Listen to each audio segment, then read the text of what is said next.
आजू जनकपुर में माड़ावा बड़ा सुहावन लागे।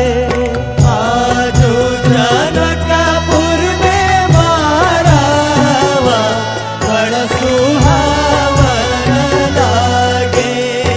आजू जनकपुर में माड़ावा बड़ा सुहावन लागे। आजू जनकपुर में माड़ावा बड़ा सुहावन लागे।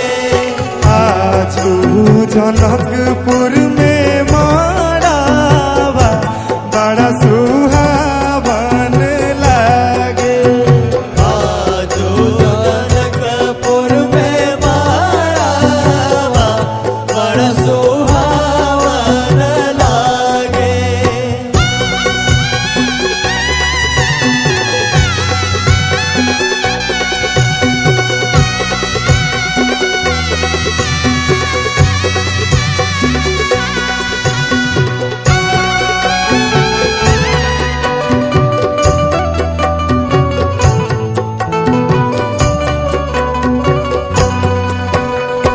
हरे हरे बसावा के